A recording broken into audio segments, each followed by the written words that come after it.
दोस्तों नमस्कार और एक बार फिर से आपका स्वागत है एक्सेल यूनिवर्स में। आज की इस वीडियो में हम सीखेंगे एक्सेल में डायनेमिक इवेंट कैलेंडर बनाना, जिसमें मंथ या ईयर के चेंज होने पर कैलेंडर तो अपडेट होगा ही, साथ ही उस पार्टिकुलर मंथ में अगर किसी डेट पे कोई इवेंट होता है तो उस कैलेंडर के अंदर वो पार्टिकुलर डेट हाईलाइट भी होगा, साथ में उस मंथ की इवेंट की लिस्ट भी आपको मिलेगी। और इस तरह के कैलेंडर बनाने के लिए मैंने ऑफिस 365 के डायनेमिक एरे और उसके फंक्शंस का यूज किया है, जिससे इस काम को करना काफ़ी आसान है। लेकिन एक्सेल के पुराने वर्जन में जहां डायनेमिक एरे फंक्शंस नहीं है, उसमें इस काम को कैसे करेंगे, आज की इस वीडियो में हम दोनों के ऊपर बात करेंगे।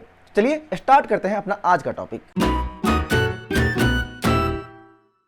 यहाँ इस ब्लैंक शीट के अंदर कैलेंडर का एक डिजाइन मैंने बनाया हुआ है। यहाँ पे हमारा कैलेंडर का डे आएगा और इस B2 सेल के अंदर हम ईयर का नंबर इनपुट करेंगे और इस E2 सेल के अंदर मंथ का नंबर इनपुट करेंगे। तो ईयर और मंथ को बटन से हम चेंज करें, इसके लिए यहाँ डेवलपर टैब में जाएंगे और यहाँ इंसर्ट में जाकर एक स्पिन बटन इंसर्ट कर लेंगे। यहाँ पे इस पर राइट क्लिक करेंगे, फॉर्मेट कंट्रोल में जाएंगे और यहाँ कंट्रोल टैब के अंदर मिनिमम वैल्यू में इनपुट कर देते हैं 2000 और मैक्सिमम वैल्यू में 2050। ये जो कैलेंडर हम बना रहे हैं वो 2000 से स्टार्ट होगा और 2050 ईयर तक चलेगा। आप यहाँ मिनिमम और मैक्सिमम नंबर अपने हिसाब से सेट कर सकते हैं, लेकिन इस बात का ध्यान जरूर रखें कि मिनिमम नंबर में 1900 से कम और मैक्सिमम नंबर में 9999 से ज़्यादा ना हो, क्योंकि एक्सेल में डेट की मिनिमम और मैक्सिमम लिमिट 1 जनवरी 1900 से 31 दिसंबर 9999 तक ही है। इसके बाद यहाँ इंक्रीमेंटल चेंज 1 होगा, यानी जब हम इस बटन पे क्लिक करेंगे तो ईयर एक एक स्टेप आगे बढ़े। अब इस बटन पे क्लिक करने से जो ईयर आएगा वो किस सेल में इनपुट होना चाहिए, तो उसके लिए लिंक सेल में इस B2 सेल का रेफरेंस दे देते हैं एंड ओके।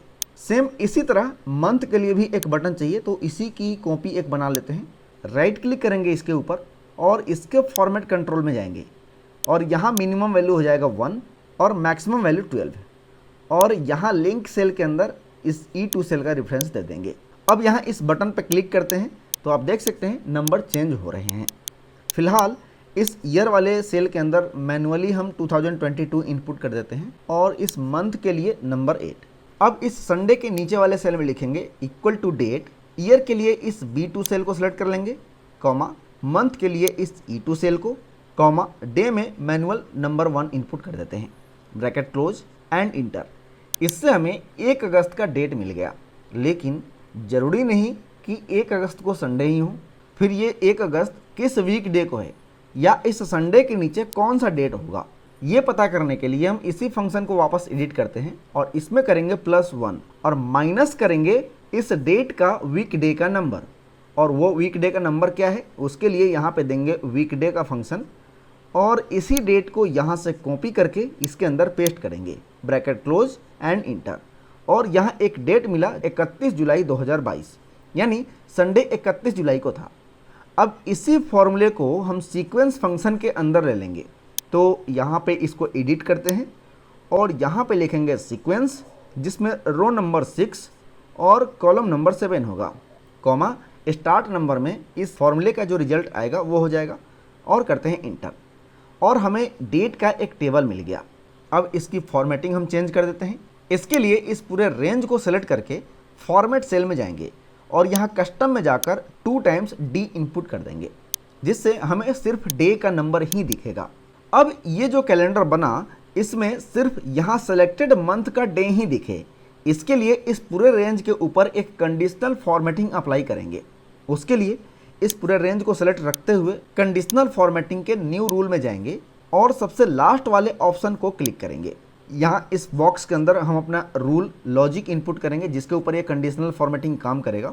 उसमें देंगे कि ये E2 सेल के अंदर जो नंबर है वो नॉट इक्वल टू हो और इसके अंदर देंगे मंथ और इस कैलेंडर के इस पहले वाले सेल को सेलेक्ट कर लेंगे। इसको हम अनफ्रीज कर देते हैं, यानी इसके अंदर से $साइन हटा देते हैं एंड ब्रैकेट क्लोज।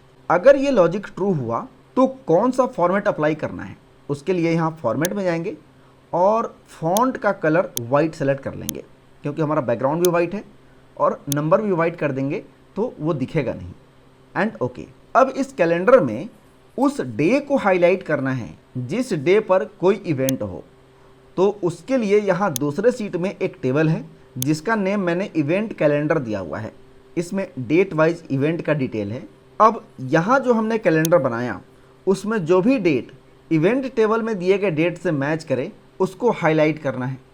तो इसके लिए एक और कंडीशनल फॉर्मेटिंग अप्लाई करेंगे।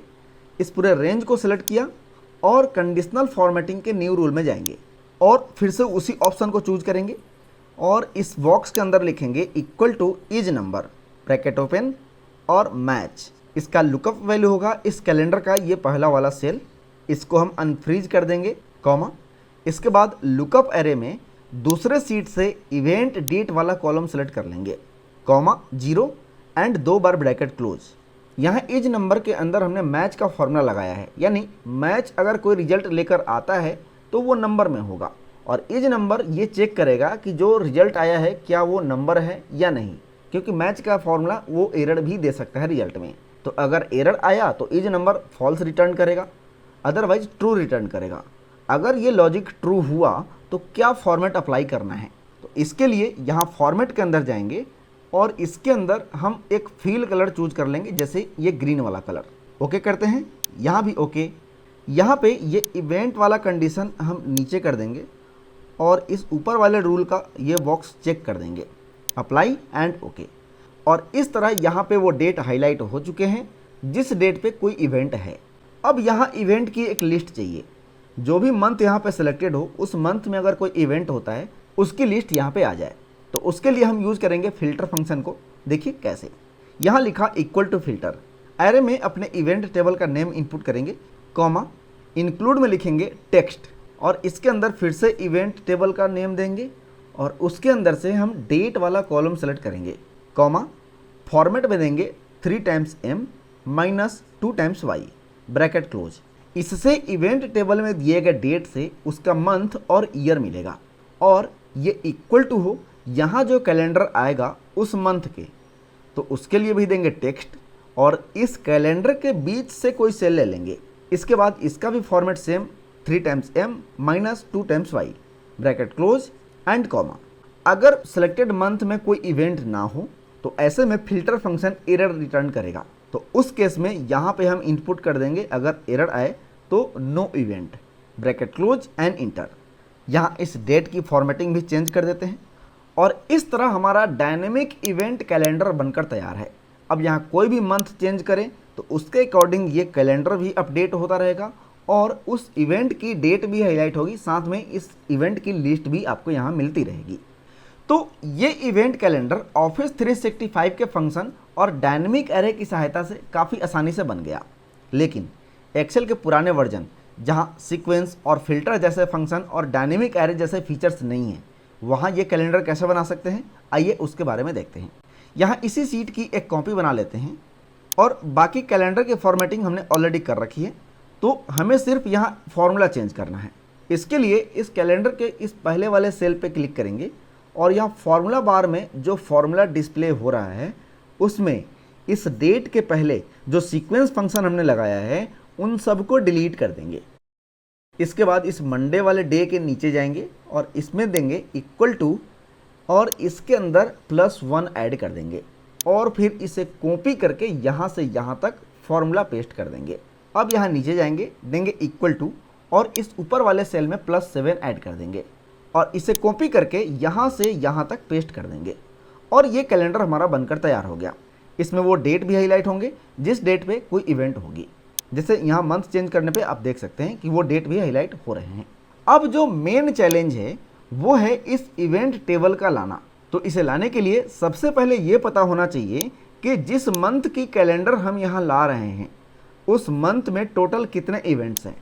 उसके लिए यहाँ यूज करेंगे सम प्रोडक्ट फंक्शन को। इसमें 2 टाइम्स माइनस इनपुट करेंगे ब्रैकेट ओपन और यहाँ लिखेंगे टेक्स्ट और इसमें इस कैलेंडर के बीच वाले सेल का रेफरेंस ले लेते हैं। ऐसा इसलिए क्योंकि इसके मिडिल में जो डेट होगा वो सिलेक्टेड मंथ का ही डेट होगा कॉमा। इसके बाद इसका फॉर्मेट देंगे 3 times m minus 2 times y bracket close and ये इक्वल टू होना चाहिए इवेंट टेबल में दिए गए डेट वाले मंथ के, लेकिन वहाँ पे तो डेट है हमें चाहिए मंथ, तो उसके लिए लिखेंगे वापस से टेक्स्ट और अब की बार यहाँ इवेंट टेबल का नाम देंगे और उसके डेट वाले कॉलम को सिलेक्ट करेंगे, कॉमा इसकी भी फॉर्मेटिंग बिल्कुल सेम रखेंगे जो हमने यहाँ पे लिया, 3 times m 2 times y and 2 times bracket close and inter.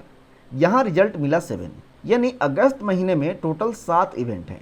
उस टेबल में चलिए एक बार चेक कर लेते हैं। यहाँ फिल्टर किया और यहाँ से अगस्त को सेलेक्ट किया तो यहाँ 7 इवेंट्स आ रहा है, यानी हमारा रिजल्ट बिल्कुल सही आया है। अब ये सम प्रोडक्ट का जो रिजल्ट आया है उसके ऊपर एक इंडेक्स टेबल तैयार करनी है। उसके लिए यहाँ मैनुअल टाइप कर देंगे 1 और इसके नीचे लिखेंगे इक्वल टू इफ़ अगर ऊपर वाले सेल की वैल्यू ग्रेटर देन या इक्वल टू हो सम प्रोडक्ट के रिजल्ट के, तब तो हमें ब्लैंक शो करे, अदरवाइज ऊपर वाले सेल में +1 ऐड कर दें और फिर इसे कॉपी करके नीचे तक ड्रैग कर देंगे। अब ये देखना है कि जिस मंथ का इवेंट लिस्ट हमें चाहिए वो इवेंट टेबल में किस पोजीशन से स्टार्ट हो रहा है, और इसमें हमारी हेल्प करेगा मैच फंक्शन, जिसके साथ टेक्स्ट और इंडेक्स फंक्शन को भी यूज करेंगे। इसके लिए इवेंट टेबल का डेट वाइज असेंडिंग ऑर्डर में सॉर्ट होना जरूरी है। अब यहाँ सीरियल नंबर के बगल में लिखेंगे इक्वल टू मैच, इसके लुकअप वैल्यू में देंगे टेक्स्ट और इस कैलेंडर के बीच से कोई सेल को सिलेक्ट कर लेंगे, कॉमा इसका फॉर्मेट टेक्स्ट होगा 3 times m minus 2 times y bracket close and comma. Lookup array में भी देंगे टेक्स्ट और अब की बार यहाँ उस इवेंट टेबल से उसके डेट वाले कॉलम को सेलेक्ट करेंगे, इसकी भी फॉर्मेटिंग हम दे देंगे 3 times m minus 2 times y bracket close comma 0 exact match के लिए एंड लास्ट में भी ब्रैकेट क्लोज। अब इसका रिजल्ट नॉर्मल इंटर प्रेस करने से नहीं आएगा, इसके लिए कंट्रोल शिफ्ट इंटर तीनों एक साथ प्रेस करना है। लेकिन इससे बचने के लिए इसके लुकअप एरे में जो हमने ये टेक्स्ट फंक्शन लगाया है इसको इंडेक्स फंक्शन के अंदर ले लेंगे ऐसे, और यहाँ लास्ट में कॉमा 0 एंड ब्रैकेट क्लोज और यहाँ नॉर्मल इंटर प्रेस करने से रिजल्ट मिल जाएगा। और यहाँ जो रिजल्ट मिला वो है नंबर 24, यानी इवेंट टेबल के अंदर अगस्त मंथ की पहली इवेंट 24th नंबर रो पर है। यहाँ इस मंथ का नंबर 1 कर देते हैं ताकि और आसानी हो हमें अपने इवेंट टेबल को लाने में। अब हमें सबसे पहले यहाँ पे लाना है इवेंट का डे, तो उसके लिए हम यूज करेंगे ऑफसेट फंक्शन को। यहाँ पे लिखा इक्वल टू ऑफसेट, रेफरेंस में इवेंट टेबल का पहला सेल सेलेक्ट करेंगे, उसके लिए इवेंट टेबल का नेम देंगे और यहाँ पे लेंगे हेडर, और कौन सा हेडर चाहिए तो कॉमा देकर यहाँ हम ये डे वाला हेडर ले लेंगे एंड कॉमा। अब इसके बाद देना है रो नंबर, यानी ऑफसेट फंक्शन के अंदर जो हमने रेफरेंस सेलेक्ट किया है कितने रो डाउन इस सेलेक्टेड मंथ का पहला इवेंट आ रहा है वो नंबर यहाँ इनपुट करेंगे, और ये नंबर हमें दे रहा है ये मैच फंक्शन। इसके बाद कॉलम नंबर में देना है कि इवेंट टेबल के कौन से कॉलम नंबर से हमें डे चाहिए, तो ऑफसेट फंक्शन में हमने पहला सेल जो कि डे है उसी को सिलेक्ट किया है और हमें रिजल्ट भी उसी पार्टिकुलर कॉलम के अंदर से चाहिए, यानी फर्स्ट कॉलम से रिजल्ट लाना है, तो यहाँ नंबर 1 होना चाहिए। लेकिन ऑफसेट फंक्शन की स्टार्टिंग पोजीशन 0 से होती है, यानी जो रेफरेंस हमने सेलेक्ट किया है उसकी पोजीशन 0 रो और 0 कॉलम होती है, तो यहाँ पे नंबर 1 ना होकर नंबर 0 होगा। अब करते हैं ब्रैकेट क्लोज एंड इंटर। यहाँ आया सैटरडे, एक बार देख लेते हैं इवेंट टेबल में क्या ये रिजल्ट सही है। जी हाँ, बिल्कुल सही है। अब हमें जो नेक्स्ट रिजल्ट चाहिए वो है संडे और उसकी पोजीशन है रो नंबर 2। लेकिन अगर मैच फॉर्मूले को हम कॉपी करें जिसे हमने ऑफसेट के रो नंबर में यूज किया है तो उसका रिजल्ट तो हमेशा नंबर 1 ही आएगा। तो इस केस में यहाँ जो हमने सीरियल नंबर या इंडेक्स नंबर तैयार किया है इसको यूज करेंगे। इसके पहले इस मैच से करते हैं -1, क्योंकि 1 यहाँ भी दिया गया है और 1 मैच का भी रिजल्ट है, तो ये दोनों मिलाकर नंबर 2 हो जाएंगे, इसलिए यहाँ मैच से -1 करना जरूरी है। और इस ऑफसेट फंक्शन के अंदर रो नंबर में प्लस करेंगे ये सीरियल नंबर वाला सेल। अब इन दोनों को नीचे ड्रैग करें तो हमें इवेंट टेबल से डे का लिस्ट मिल रहा है। अब यहाँ जो हमने मैच फंक्शन को अलग किसी सेल में लिया हुआ है, हम चाहें तो इसको डायरेक्टली इसी ऑफसेट फंक्शन के अंदर यूज कर सकते हैं। यहाँ से कॉपी किया और इसके अंदर इस सेल रेफरेंस की जगह पेस्ट कर दिया। अब अलग से हमें इसकी ज़रूरत नहीं रहेगी। अब इसके आगे हमें चाहिए इवेंट का डेट और इवेंट का नेम, तो इसी फॉर्मूले को यहाँ से हम कॉपी करते हैं और यहाँ पे करेंगे पेस्ट, और इसके अंदर कॉलम नंबर में 0 की जगह कर देंगे 1।